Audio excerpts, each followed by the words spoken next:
So, in our previous interaction, we were discussing that it might be interesting for us to explore the question of understanding ourselves.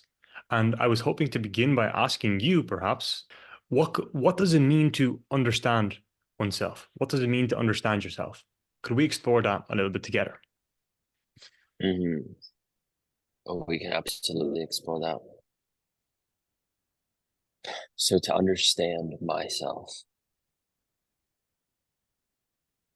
it's more of an exploration of something like looking within and looking outside, and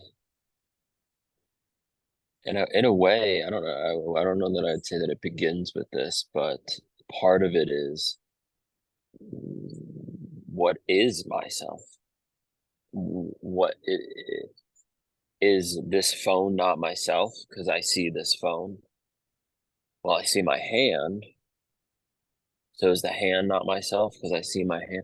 What until I kind of play with the boundary, right? Or their lack of boundary of what does myself, what is not myself?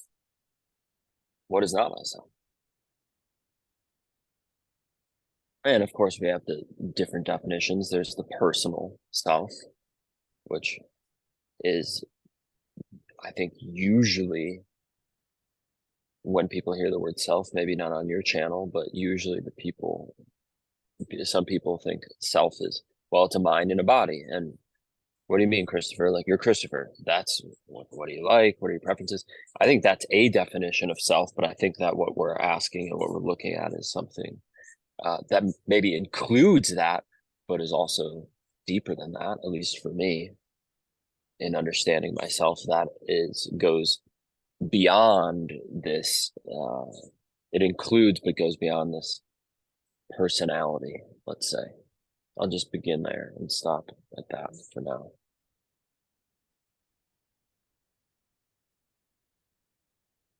Okay, and you said quite a lot of different things there. So, hmm I still want to go back to the question. What does it mean to understand yourself? Yeah, well, I mean, short answer is I don't know. Okay, but we can explore it and maybe we'll Yeah, find out. Because it generally seems like we speaking, Mhm. go ahead. Yeah, go for it. Well, what I was going to say is generally speaking, when we think of ourselves, we usually think of our memories, our goals, our bodies, hmm perhaps, what we want to do in hmm our life, the kind of relationships that we want to have, the kind of relationships that we already have, the kind of jobs we're working. That's usually what we think of as ourselves. And we maybe try to improve it in some sort of way, by following various practices. We're trying to achieve, I don't know, some sort of peace of mind. We're all doing these things. And generally, that's what we call ourselves, right? It's just a bundle of these things, the memories and thoughts and fears and goals and anxieties and all these various things, including your body. And that's generally what we call ourselves. Would you agree with that? Or, I would say so. Generally, yes. yes. General and okay, let me just elaborate on it because I was thinking about Hmm. this coming up to this conversation is, we didn't say understanding lettuce. We didn't say understanding Yes. a couch. So Hmm. because we didn't say those things, well, you probably have a definition of lettuce and couch that's very different from ourself. You would not have, I doubt you would have said the same things that you just said about if I generally agree about Yes. a head of lettuce, right? You would agree with that. Yeah. Mm. So there's something that is being pointed to, there's some reference that's being pointed to that we're already starting to see. Okay, we're trying to get footwork on, at least how I understand this, where you and I have a common, even if we can commonly speak and see if we mean the same thing when we say self, right? Because there's something particular linguistically that we're pointing to, saying self versus lettuce, walls, onions. I don't know why I'm thinking of vegetables, but self means something. So I agree with you generally, and I believe that's what most people probably conceive of understanding themselves, this bundle of memories, maybe the future, partners, places where we live, maybe, and probably a sense of, I think what's included in there for people, I don't know that you mentioned this, but the common, the underlying common place from which they have experienced all of those things. I imagine the reference point for that is their kind of fundamental, essential knowing of themselves as a human. And all I mean by that, I just mean something very simply, which is, I was at the center of every memory that happened. I am at the center of all of these future plans. I'm at the center of the relationships I could tell you about. I'm at the center of the hairdo that I have, etc. So I'll stop there again. Okay. And what does it mean to understand all of that? Like, what is there to understand, essentially?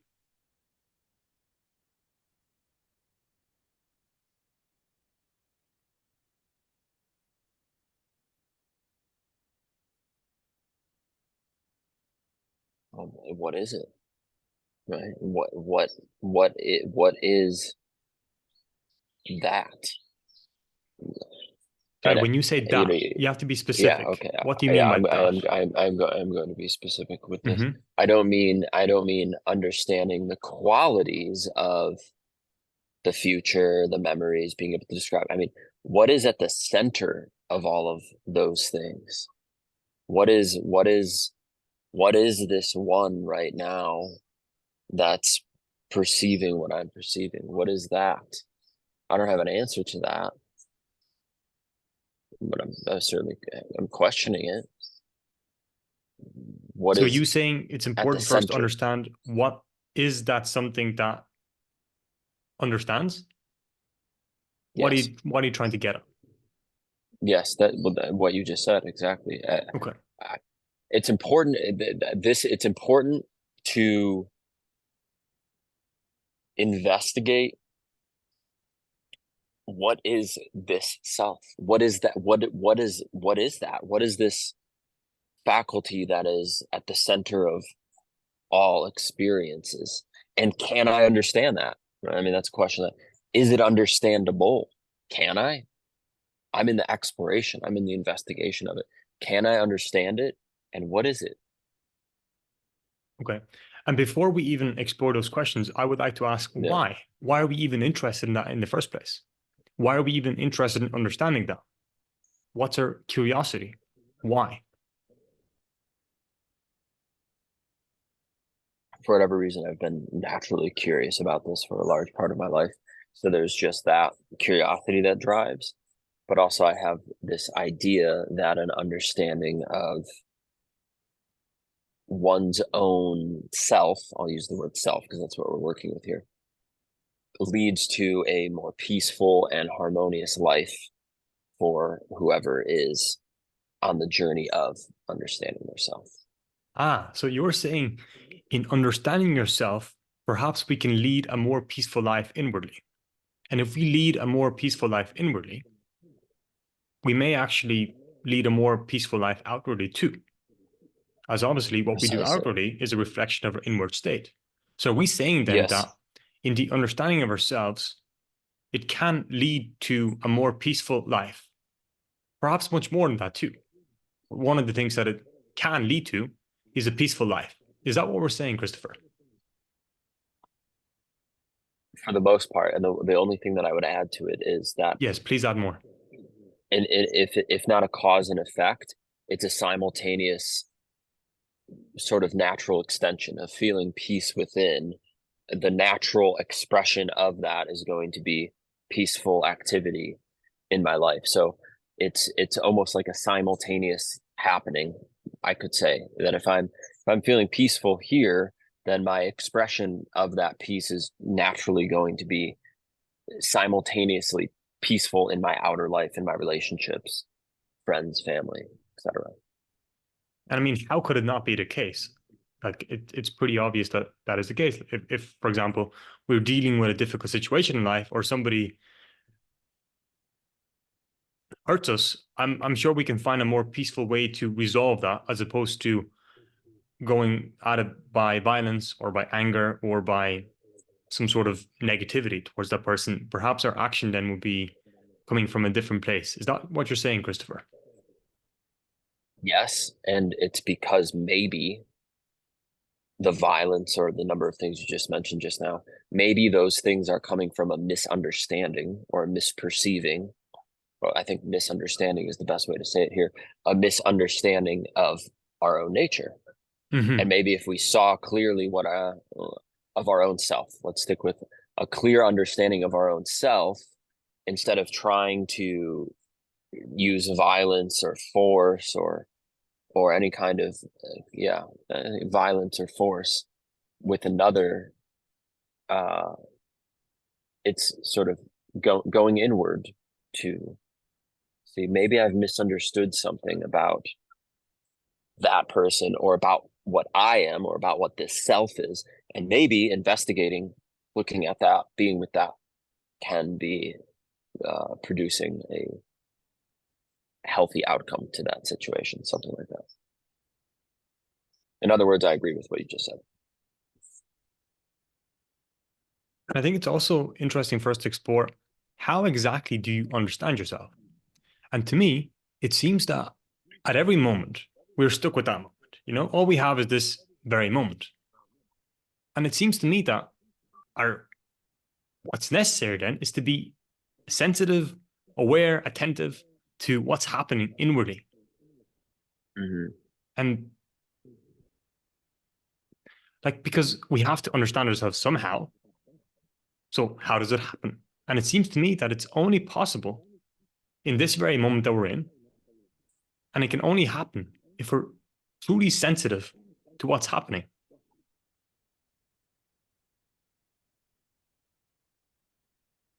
Mm-hmm. Agreed. Yeah.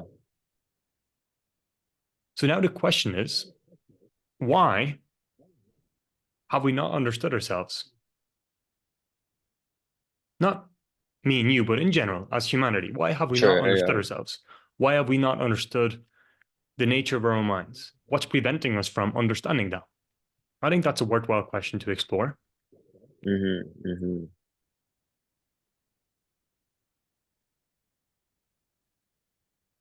What's coming to me is,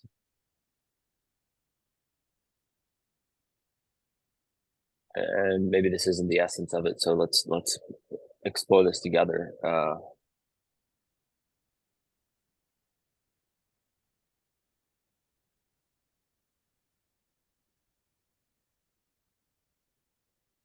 It might have something to do with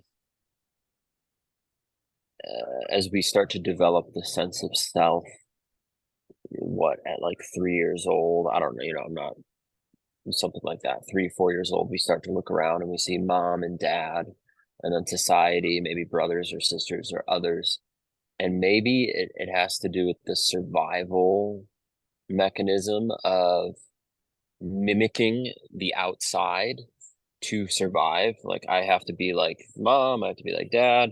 I gotta like we kind of imprint for sake of trying to survive the outer environment on the inside, and that makes it more real.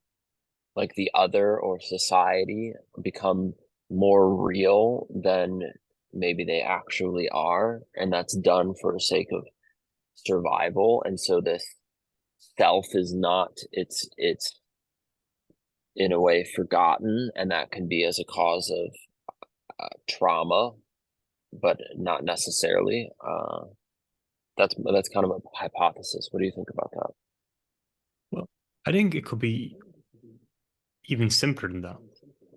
I think Mm-hmm. we could say it's thinking that prevents the understanding of ourselves, meaning at every moment, we can be just aware, present, attentive Mm-hmm. in that moment, or we could be thinking about something, projecting some future state, or thinking about our worries, our concerns, what's going to happen, and so on and so on and so on. And perhaps that's what prevents us from truly being sensitive to what's happening here and now. It's thinking. thinking creates all of that. Yeah, I believe the thinking creates the resistance or struggle, suffering. Thinking can, I don't know that one could suffer without thinking. But there's also physical suffering. So we can obviously suffer physically, right? Without thinking. I uh I make a difference But between it depends what we mean by suffering and suffering. yeah, so I very clearly, and that's a good point to clarify here. Pain. I There can be tremendous amounts of, so there could be someone could be in tremendous amounts of pain and could be totally at peace. Mm-hmm. Now, someone else who's maybe caught in some form of thinking about what that pain means. So the equation from someone that I admire, it's pain times resistance, and resistance could be also known as thinking equals suffering. So Mm-hmm. suffering is when there's psychological resistance associated with the physical pain. Mm-hmm. I agree. I think that thinking is I think I think that thinking is a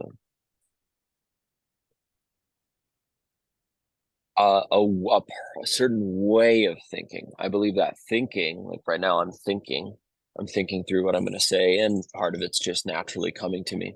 But I wouldn't say that this thinking is causing me to suffer. So maybe to say a particular way of thinking about oneself creates disharmony or suffering. Do you see what I'm saying? Not all thinking. Of course. Yeah. So are we saying then that there may be thinking or there may be not be thinking, but what's essential then is to understand the nature of thinking? That seems worthwhile indeed. Yes. It seems to me that thinking is what creates the self in the first place. Meaning our Yeah. conceptual idea or image that we have of ourselves is created by thinking. And Mhm. if we weren't thinking, we wouldn't have such an idea or image of ourselves. So it's this thinking that creates the self. Mhm. Yep.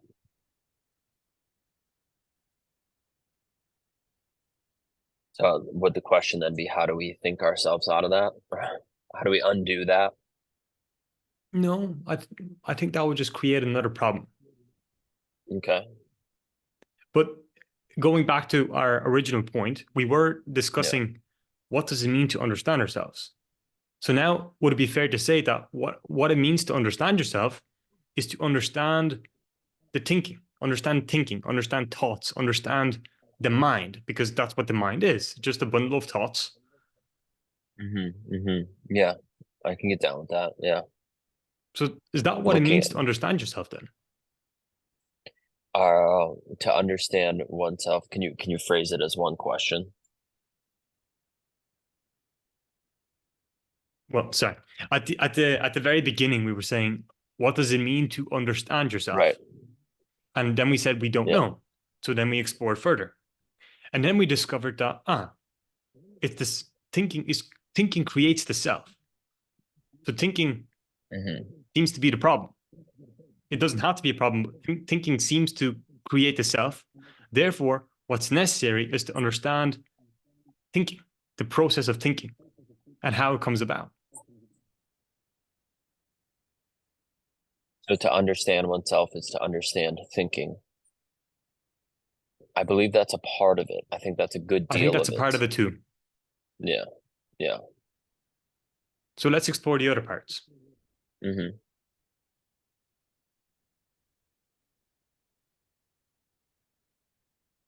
So the other aspect of it, it seems to me, well, as you said clearly, this is very interesting, Dom. So if it's possible to sit here and to not think, right? We've gone over that, right? It's possible to sit and experience, well, you didn't say that, but you said it is possible to be here without thoughts, right? Would you agree with that? I would say yes. Okay. And then I would say, well, then, what the hell was present in that moment when no thoughts were present, but we were? What is that we? So Is that the self? What is that? so that's a very Right? interesting point then. Yeah. So we're saying there's thinking, but there's Hmm. also sensations. There's also certain feelings or emotions. But then we're asking ourselves, well, what's even more fundamental than that? Because thinking doesn't seem to be aware of thinking. Thinking doesn't seem to be aware of feelings. Thinking doesn't seem to be aware of sight. There's something that is aware, that is more fundamental than Hmm. thinking, Hmm. something more fundamental than feeling, something more fundamental than emotion, fundamental in the sense that it's there, and all thoughts may change, feelings may change, emotions may change, perceptions may change, but something doesn't change. So we're asking ourselves, what is that something that doesn't change? Is that it, Christopher? Is that what we're discussing here? I could not have said it better myself. Yes, that's what we're Okay. discussing here. And I also think this is a very interesting point because it seems to be true. I think we can go around the world asking people these questions. And if we were truly examining this seriously, sincerely wanting to know the answer, if we truly sat down, had a heart-to-heart discussion, I think we would come to the same conclusion or same direct experience of it. That, it is so. There's something more fundamental than thinking. And I think that's very Hmm. interesting. As do I. As do I. It's interesting that maybe we have something all in common in that way. Yes, yes, it's very interesting. Well, we certainly have, we all share thinking. Not that we all share, we all think. That's something we have in common. We all probably experience some level of fear. That's common to all of us. We can all, we all breathe the same air. We also have that in common.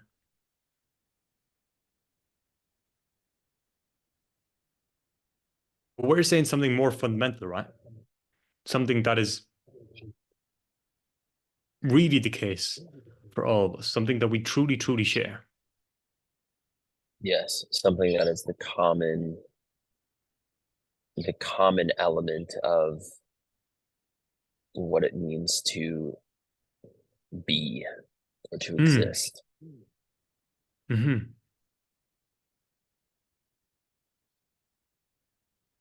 And I don't know about you, but it seems that a lot of religions speak about similar things, spirituality, perhaps. And it seems to me that we have probed into this thing for many, many years as humanity. Yeah. And here we are being curious about it, Hmm. inquiring into it, because there's something about that wants our attention. And here we are trying to have a conversation about that. I think that's interesting. I find it maybe one of, if not the most interesting things that religion that there at least to me has not been a satisfying answer, mm, where I read it or I learned it and I said, yeah, like that's the I'm not curious about this. I don't need to have a conversation with Dom about this. That's already been understood and written and known, Hmm. and there's something mysterious about this. Hmm. Otherwise, I don't think I'd be sitting here having this conversation with you. If there was some satisfying, like some clear, exact, satisfying answer to what we're talking about, I don't know if we'd be having this conversation.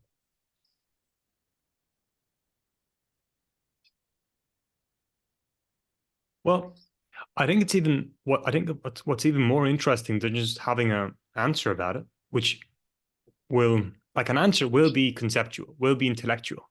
But I think what's more interesting is actually embodying something, actually living it in our everyday lives. Hmm. So it has to be something very practical. Otherwise, we're just doing, endless, we're speaking nonsense. So it has to be something that is you know, direct, actual, something that we live with, not just some I idea. would, right, right, precisely. I would imagine that we would have to be able to verify it by our own experience. Yes, sir. Hmm. Well, we talked about that, right? Like we asked Yeah, ourselves, what's more, what is aware of thinking? What is aware, okay, what is aware of thoughts? What is aware of sensations? What is aware of feelings? Because these things always change, but something doesn't change. And that something doesn't change, it's that which is aware of all these things. And I think we can verify this, right? Is that what you mean by verify? exactly. Yeah. Yes. And I'm pretty sure we can verify this if we've truly explored it. Hmm. Doesn't seem to be very complicated. Right. Right. It's quite Well, simple, I actually. could verify, that that's happening. I can verify right now. I can verify, like, absolutely, there's, yes. Like, Yeah. that's very entirely obvious to me. Now, what it is, what that is, like, I don't know what we're saying it being aware, right? The and that's a label for it, but like what it actually is, that's mysterious to me. I can verify that it is happening, like check marks to that it's happening, and then there's a quality or a qualitylessness, an unchangeableness to it that's mysterious to me at the same time. Am I making sense? Do you understand what I mean? I do. But let's, We don't okay, have to go in that direction. I just was we can, clarifying that. but we can put some labels on what word people have used for this thing that you just said. There's Sure. a label Okay. called awareness, consciousness. It could be Yes. salad, but salad is not a very accurate label. It could be reality. It could be our true nature. It could be Tao. We give all sorts of names to these things depending Hmm. on our Hmm. background and our tradition and what we've been exposed to. But I think we can both agree that the label doesn't really matter. Not really, as long as we're clear that we're talking about the litany of different things that you talked about, which is that which is aware, and at least to me, the nature of it is mysterious. Okay. But hold on. I'm questioning why you're saying it's a mysterious thing to you. The nature of it is mysterious. What's so mysterious about it? Why are you saying it's mysterious? What is it? Like what is this being aware? It's obvious. But I don't. It's gosh, it's hard to not get into some kind of something that's going to sound like a new age spiritual. Well, we can leave that alone. We can set that aside. But essentially, okay, so you're saying that We can come back to it, but we don't know what yeah, it is. go So ahead. that's why we're calling it mysterious. Right. Yes. Yes. But Yeah. I would say it also doesn't really matter because when it comes to our practical lives, we can explore that on a practical level. Hmm. For example, one of the things that we brought up earlier was peace. That's a very practical thing. To lead Hmm. a peaceful life, a happy life, an intelligent life. Perhaps not always, but at least we can see why it isn't the case or what's causing conflict. Like that's something that's very practical. Hmm. It's not philosophical, it's not conceptual, it's not trying to figure out something out. It's very, Hmm. very practical. And I think that's quite interesting to explore. Sure. And we Yeah. can verify this Absolutely. in our lives, Hmm. right? Hmm.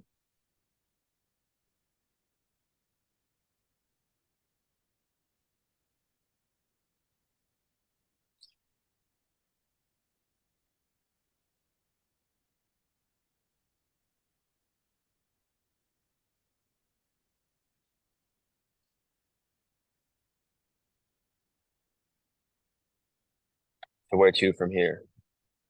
Hmm? Where to from here? Well, I have a point that I like to bring up. Hmm. I might be wrong, so please. It seems to me that no matter where we find ourselves on the planet, as human beings, I feel like we desire the same things. Like, I'm pretty sure all of us would like to be happy, whatever that means, or to lead an intelligent life, or to not worry about taking care of our physical security needs of nutritional, clothing, and shelter needs. I'm sure we would all like to have the finances to be able to afford that or to not worry about that. I'm sure we would all Hmm. like to do something that we really like to do with our lives, with our time, with our energy, because there's only so much we have. I'm pretty sure we would all love to have, sit down with our friends or family and have genuine heart to heart conversations with each other. Maybe not all of us, maybe some people just are repulsed by that. But we do want this sense of joy, this peace, even wisdom in our lives. And because we all want the same thing, if we truly looked, deep inside,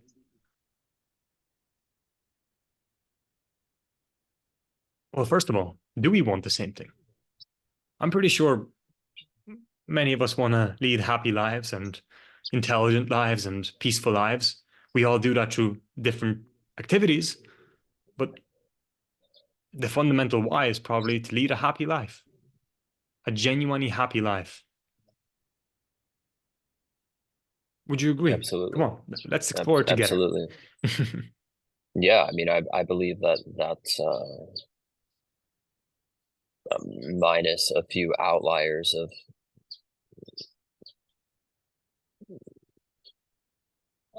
generally, yeah, I think a life of freedom, peace, naturalness is what everybody wants. Spontaneity, joy, Mhm. Creativity, love, creativity, safety,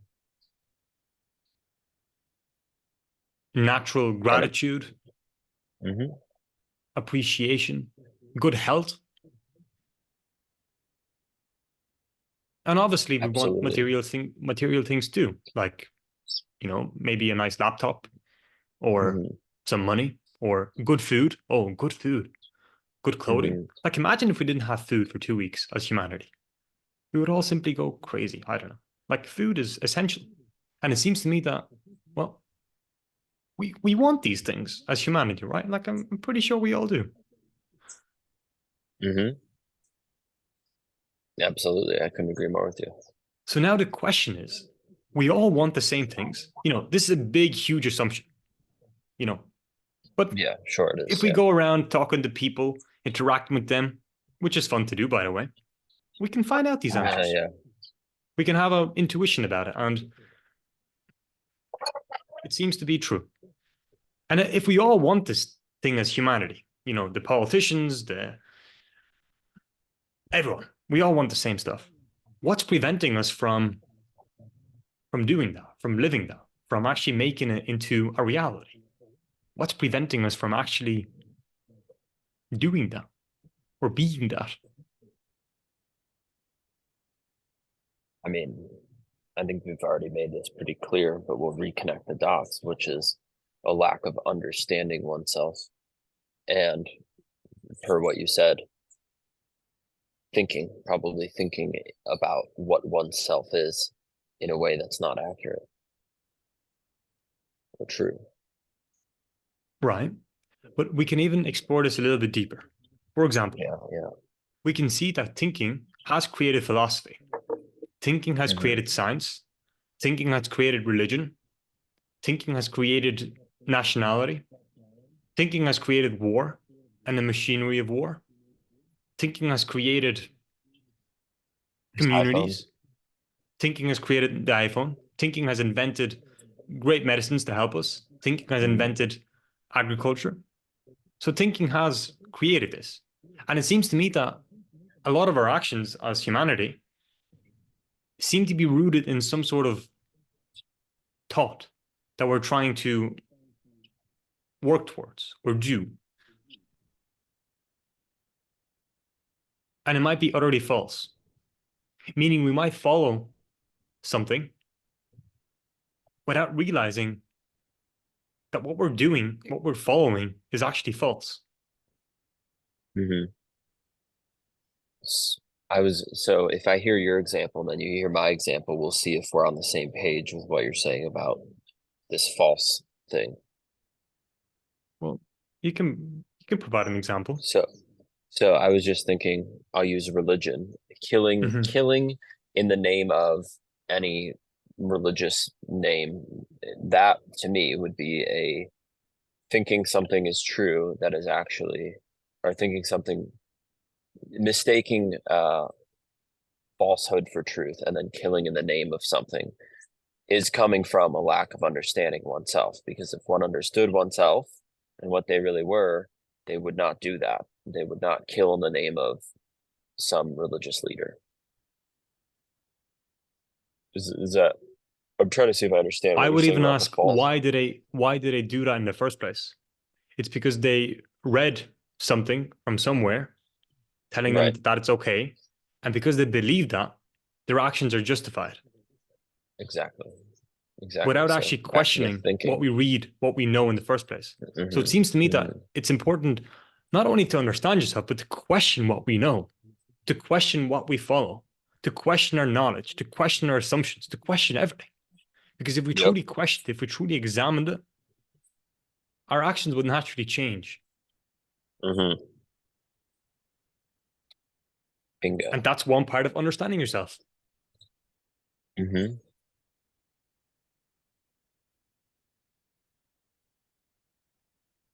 Would you agree?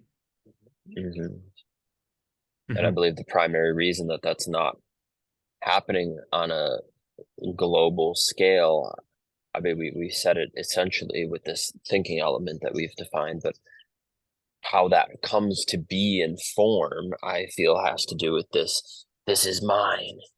This is mine. This is my country. This is my people. This is, and because you're separate than me, well, this isn't yours. And then that's what creates these misunderstandings and violence and war, selfishness, greed, survival as in, no, this food on this plot of land, if you come any closer, you're dead. When agriculture began, that's, when people could plant more of the same thing in one area, there started to become conflict with other areas, because you got to protect your shit, because that other person is really deeply other than you. They're not you, and if they have your food, you're going to starve and die, or they'll take your food. And then anyway, I don't want to go too far into that, but I think that's the fundamental. And then that's passed down to children in traumatic ways over many, many generations of misunderstanding what our self is. Now, I'd also like to bring this point that chimpanzees follow a similar thing. They also have mini wars against each other in certain tribes, or they divide themselves into tribes, and if somebody goes near the territory, they will be very violent. Yeah. That's been observed. But the fact of the matter is that we're not chimpanzees, we're humans. So we can do something about it, it seems.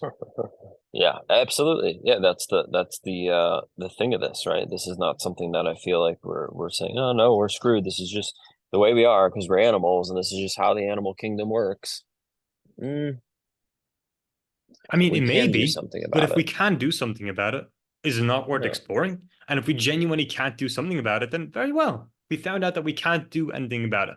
But to me, it's pretty obvious that we can do something about it, and it seems necessary. Would you agree? I could not agree more. It does seem necessary. So are we saying then that to do something about it means to understand ourselves? And that's perhaps the greatest action that we can take. To truly try to change something, we have to change ourselves, meaning to understand ourselves, meaning to inquire into our beliefs, inquire into our knowledge, inquire into our religions, inquire into our philosophies, inquire into spirituality, inquire into everything that we do. examine our lives very, very carefully and question everything. Are we saying that then?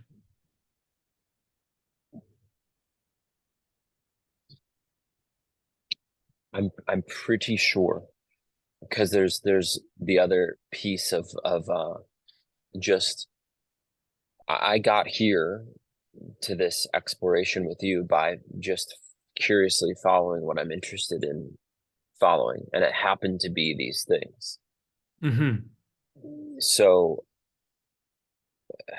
maybe there's room also. I think this is what is at the essence of it. So generally, yes, I do agree. And there's also the piece of, if everybody had the safety and ability to follow their curiosity from when they were a child, or however that works, will everyone arrive at a peaceful way of life by following their innate curiosities? There seems to be Ah, some value in that. Do you know what I see. But there's also a slight danger in saying that, because Yeah, sometimes our curiosity is not actually our curiosity, meaning we right. do something saying we're curious about it or I love to do it, but we don't actually like to do it. We're doing it because maybe somebody told us about it, or maybe because we're trying to make our parents proud, or maybe because it's what we've been told to do. So if we're following our conditioning, it's not actually going to lead to it's not going to lead to following our true curiosity. So when you're saying that, then are you Mhm. saying not just to follow curiosity, but to honestly examine what our curiosity is and to seriously Yes. So that, understand yeah, the yeah, our true curiosity, our natural, spontaneous curiosity, and see where it leads? yeah. And so then in that way, I totally agree with what you're saying, because in order to follow one's true curiosity, there would have to be that inner knowing, inner reflection, that that's coming from a place of not what society wants or what I was trained to think that I'm curious about, but from a deeper place. Mm-hmm. Yeah. And where do you think we'll end up if we followed our natural curiosity?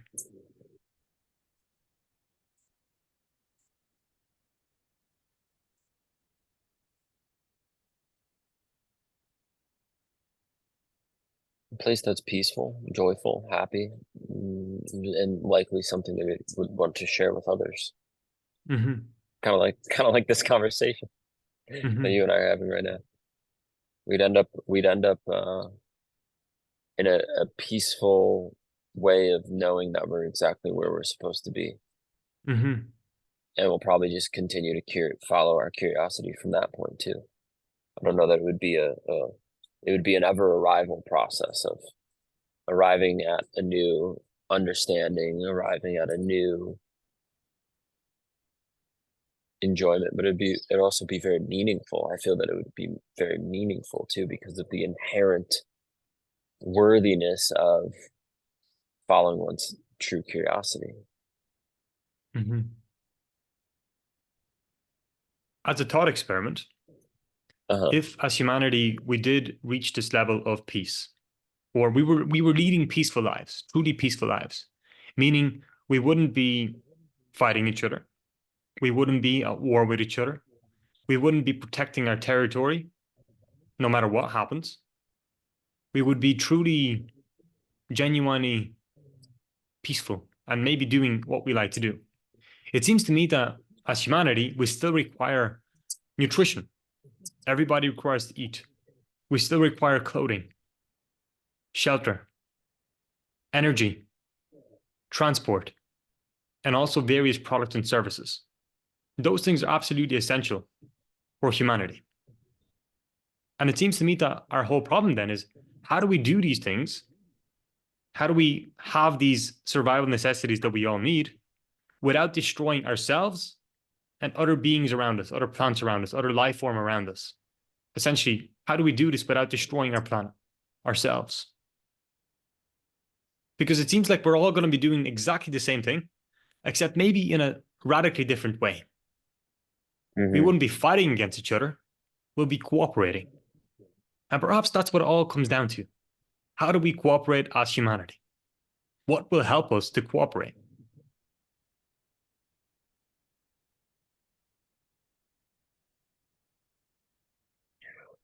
So I'm not going to address this question of what will help us to cooperate, but I'm happy to come back to it.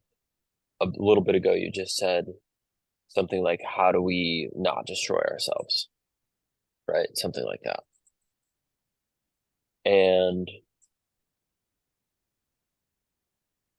no, actually, I'm going to answer the how do we cooperate together through understanding ourselves, as we've already outlined, following our natural curiosity. And this is going to be as practical as it gets, and it's something that I should be doing far more of, and to some degree, my partner Zlatko and I have. Uh, someone who I consider a friend here in this area of Costa Rica, he wrote this book. He did end up publishing it, talking about all the, like, I don't even know how many ways that impending doom, or how human beings are going to destroy themselves, basically, is what his book was about. And there's more than one way, apparently, that we could potentially do that.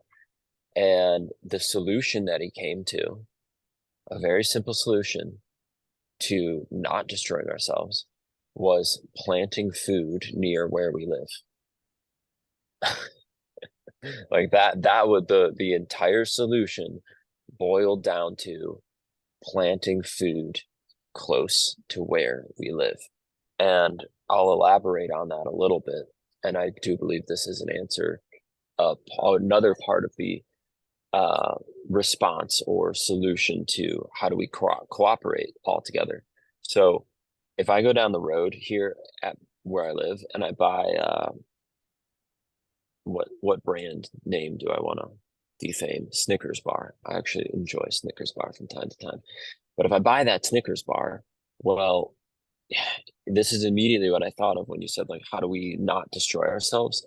There's these large, complicated supply chains, which is fancy for that Snickers bar came from the other side of the world and it cost X to get it there. And it kind of messes stuff up just by me buying that, right? By me choosing to, I don't want to, it does mess things up. It's feeding into a system that's already kind of broken for multiple different reasons. Whereas, to illustrate the example of planting food close to home, I still might want a Snickers bar every now and then. But the point is if there's enough people all around the world that start living in a way that is closer to the earth, where they're planting their own food, and probably this would require people moving away from cities. There's like, what is it, 95% of the population lives on like 5% of the earth's, in these condensed populated areas. There's large, and it's not that the other places on earth aren't livable, and don't quote me on the exact statistic, but it's something kind of insane like that. It's like most people live in condensed places, cities. That's where the jobs are. That's where the money is. That's not where the gardens are. That's not where your backyard and is full of lettuce and cucumbers and these things that will all help alleviate will help donate to living on a different system, in a more sustainable way, in a way where we don't have to contribute to this larger system that seems to be not headed in a good direction. So I know I'm getting into some other territory here with this, but other than understanding ourselves, naturally following our curiosity, as goofy as it might sound, I think figuring out a way where larger and larger groups of people can get the education and learning to see why it makes sense to have their own garden / small food forests, permaculture way of living. And I think that will be a tremendous pillar in the next, like, I don't know, probably 5-10 years of our lives. So where do you want to go with that?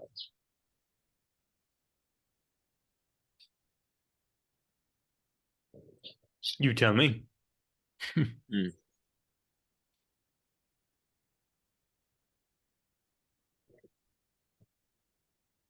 Do you have any other thoughts on how do we cooperate together? That the question that you initially asked me before I answered that.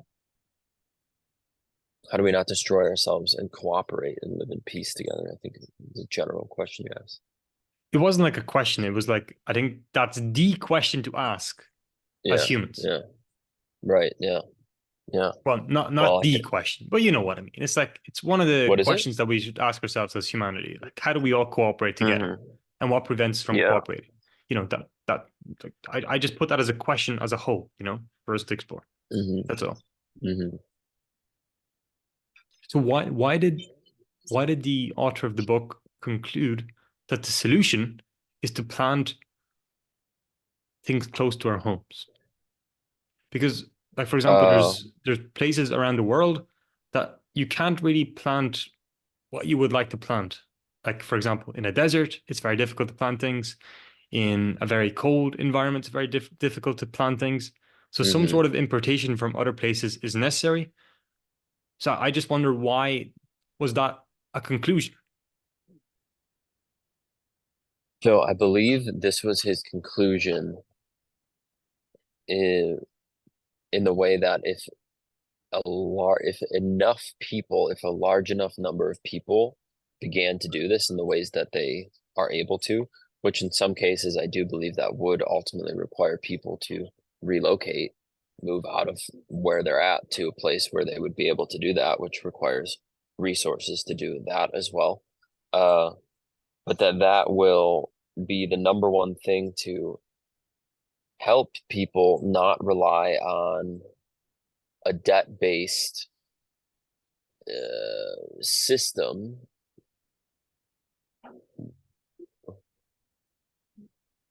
capitalistic system, which I'm still operating in. I make money. I try to put it to good things. Um, and this would be a solution to basically move away from a system that is tied into large defense and tax dollars being paid to go to purchase weapons and things like that. So if people have their own food, what I think food is one of the number one, like what the top three expenses behind rent or people paying for a place to live and then eating. Like it's a major, and there's a bunch of shit being shipped all over the world that it doesn't make any rational sense other than the fact that this one company that has a patent on a seed, which is interesting that that's possible to have a patent on a certain seed. They ship that, away onto the other side of the world, and you could buy it for cheaper there because they're selling 100 of them. But then you could also have tomatoes in your backyard, and you don't have to. Of course, not everyone can have whatever exact food or nutrient that they need in the places that they're currently in right now. I know that I'm talking more future oriented, but I believe the general answer is that it will help stop feeding a system that is no longer working for everyone, for most people on the planet. That also feeds a war machine. You know, I was always curious about this permaculture stuff, and I went over to Portugal to try it out for a month. I Yeah, volunteered in the yeah, place, remember and that. it was very interesting. And it makes you realize that this is the way things are actually meant to be. Going to your Yeah. garden, picking out what kind of food you want to eat, making a nice, healthy, nutritious salad out of it, and enjoying it. And how different is the quality of the food, the taste, everything is just so much nicer. And it's kind of sad that we lost that. You know, not everywhere, but in the Western world at least, we have lost that. And if you do want to buy organic food or like naturally grown food, it's incredibly expensive. It's probably packaged up in various things as well. Well, first of all, it's very expensive. And it's just a shame because that's one of the greatest pleasures to eat good food. Hmm. Like, wow. And it's good for our health, good for our mind. So in a way that makes sense, you know, to plant food nearby, to eat locally, to consume locally. Yeah. But I think So it can something just only, go ahead. Mhm. I was Go just ahead. saying, I think that can only happen on a global scale if we all saw the necessity behind that, and if we all truly wanted that in the first place. Because if we all wanted that, we would have it. It's just that not all of us want that. Not all of us see the necessity behind it. Yeah, well, that's the thing. Changing from something that is more convenient, it's learning, it's learning in a whole new way. And I don't know how that's going to happen. I trust that to some degree it is going to happen, but it's like upfront, I think it requires more energy, it requires more energy to say, all right, I'm gonna somehow figure out how I can do this and live in a way that's more in alignment with the earth and not causing damage. Uh, and it's going to require more energy, like upfront, but overall, long term, it's going to be better. It's going to be better for the planet. It's going to be better for us. I mean, that's by the way, this is not about like save the, or this is not exclusively, I should say, about save this different species. I think that's part of it, but it's about saving us. We're the species that we need to save if we don't start making changes like this. Like we're talking about, the book was not about uh, all the plants, animals, and bugs going extinct because of its own behavior. It was about how human beings are destroying the world and ourselves. And that's it's a side benefit. It's a great benefit that other ecosystems start to come back online when we're not damaging them in ways that I'm not saying you and I, of course, but to some degree, when we go to that market and we pay our dollar for that more convenient whatever it is, we're contributing to that. And sometimes that you got to do, you got to do what you got to do sometimes. So there's a little bit of a different direction. There's something else that came up to me that I connected the dot with that I want to share with you. And unless you have a pressing question in the moment around this, say whatever you got to say. So it came back to me as to the practical value of which I don't even know if you necessarily had a clear understanding of what I meant when I was talking about the mysterious nature of consciousness or being aware, like the essence of what that is. Like I understand that it is. I am like that's at the fundamental basis of it. But for me, so I'll speak for myself here. It's incredibly practical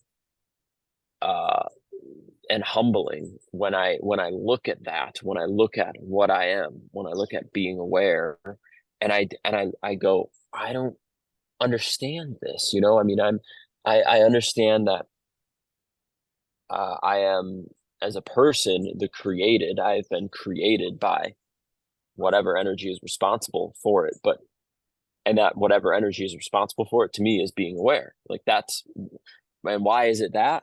It's a mystery to me. Native Americans literally call it the great mystery.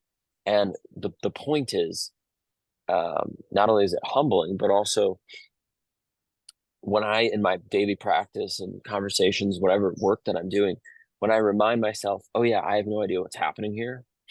This is all total mystery to me. I don't know what anything like is. And I really feel that, not just intellectually remind myself that, but when I slow down and see that, Dom, I can look at the world with fresh eyes. I can take myself out of having been like, I'm this person in this situation, feeling depressed or sad or angry about this, to reminding myself that's not true. Actually, I mean, to some degree, there's some truth there and things to be attended to and looked at, of course. But when I zoom out and I say to myself, well, this is absolutely mysterious, then I could be curious, and it ties kind of into the natural curiosity, at least for me, when I look at a situation and I go back to this being aware space, or this what we've been talking about of understanding ourselves. And when I see that that's a mystery, well, it kind of makes life easier to handle. At least for me, it does. Because I'm not wrapped in an identity. I'm not saying I'm this and I know that I'm that and I don't know that. It's a mystery to me. So I just want to come back to that piece. Do you want to investigate? Is it mysterious to you? Is there a mysterious nature to being, there's the obvious, gosh, this is where I have to really clarify this, man, because there's part of it that's obvious. And what I mean by that is, as we spoke about before, I can verify, yes, of course, that's at the center of my taste, my touch, my smell, my thoughts, my feelings. It's being aware. There could actually be nothing that I find more obvious than that, which maybe that's why it gets overlooked sometimes, because of how obvious it is. We agree there. I think we've clarified that it is. But what it is, like what is consciousness actually? Or what is this being, like, I don't really have an adequate answer for what isn't it. It seems to be that there's nothing that it's not. Yet when I try to place my finger and say, which of course we are doing that for a linguistic purpose to understand each other, saying being aware, but I'm just saying the what of it, the that of it is obvious. The what of it is, and the that we are calling it, right? Being aware, labels, consciousness, great mystery, whatever. But what it is, total mystery to me. And yeah, I guess I'm wondering if it appears that way to you as well, or even if you understand what I'm trying to articulate with these two things here. So, Christopher, when you say it's a mystery, what exactly do you mean by mystery? Like, what is it that you're trying to get at? Is it like the sun? What's the sun? What's God? What's Christopher? What's thinking? What's a leaf? What's a microphone? Like, what exactly do you refer to when you're saying mystery? Or do you mean the whole entire thing, like life, consciousness, awareness? Like, what do you mean that? Like, because when you ask me that question, I'm not even sure how to answer it. I agree, it is a mystery, but some things don't have to be a mystery. Meaning, how do we live a practical life? That's not a mystery. And I'd rather speak about the things that Mm. I genuinely know and not walk into territory that I don't know. But for the sake of this discussion, we can go into that. But I'd like to know more. What do you mean by the word mystery, and why do you use that word in general? And like, what's the general thing that you're trying to probe into? Okay, I can't help it, or it appears, I guess, that I can't help it but walk into territory where I recognize I'm like, okay, I don't know. And that's me, Mm-hmm. that's my experience. And so But what do you not know? What do you I'm not going to know? clarify that. Okay, okay. I'm going to clarify exactly that. Uh, to answer the question in general, yes, it's all a mystery, because you said, like, in general, life, universe, that's a mystery. And also there's a mysterious quality to everything that appears. And I'm really glad that you're asking this, because it helps me make a connection of how to talk about this. So I'm going to take the leaf, right? You said the leaf, the sun, and I'm going to take the idea of being aware. The idea of being aware. What I'm But the pointing to idea is a here with thought these then. three things, the idea, exactly, Okay, exactly. It's a okay, representation of something I that's beyond thought, in the same way that the leaf is a representation of something that is beyond thought, in the same way that Christopher, in the same way that the sun, in the same way that the thought being aware, these are all representative pointers that we're kind of giving names and things to, but the actual nature of the leaf, whatever that actually is mysterious. Whatever being gotcha. aware is Okay, beyond the thought, being aware is mysterious to me. That's all I mean by this. That's okay, simply, gotcha. like, that's it. I'm saying there's the nature of it beyond the label, which we can be certain of, and I agree with you that, and that's where the practicality of these things come in handy, so I don't confuse the leaf from my cup of water when I go to drink my water. I don't want to pick the leaf off, right? So, but the nature of it, underlying the idea and the things that I make it mean, including the idea of being aware, there is whatever is underneath that, or whatever its actual reality is, which is mysterious to me. That's what I Okay, mean by that. Does that make okay. sense? So Well, first of all, yes, that does make sense. And second of all, when we say a leaf, like if we ask a scientist what a leaf is, or somebody with a scientific background, they're going to tell us a leaf is atoms. Then we can even go lower than that, to protons, to electrons, to quarks, and so on.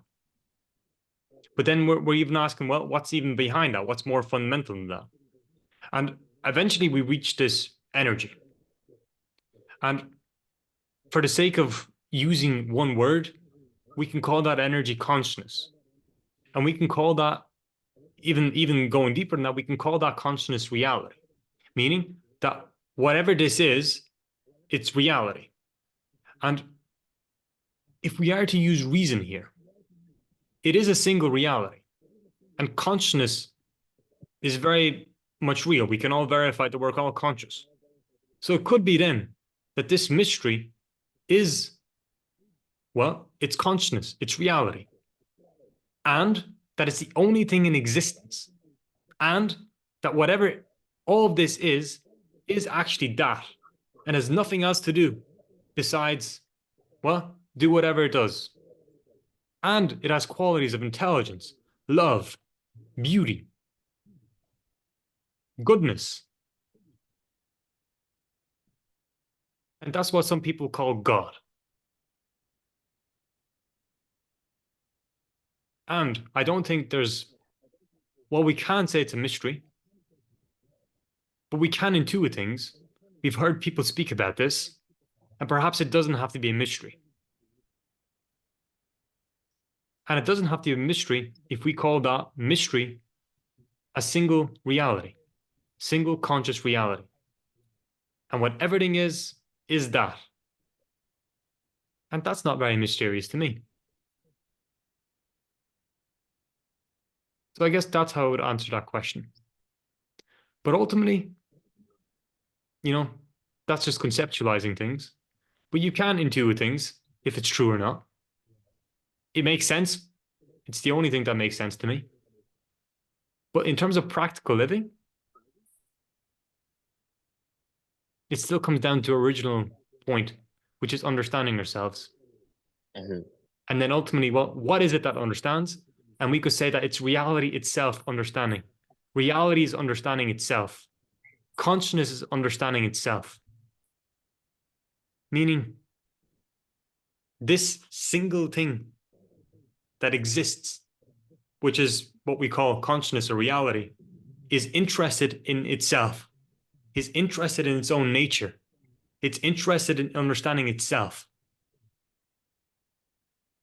And because we're interested in that, well, ding, ding, ding, ding, ding. We are that. Of course we are. And perhaps then, if we truly examine the true meaning of religion and spirituality and philosophy, perhaps we would all arrive at the same conclusion or same understanding. And I think that's our task, to understand that. So that's what I think.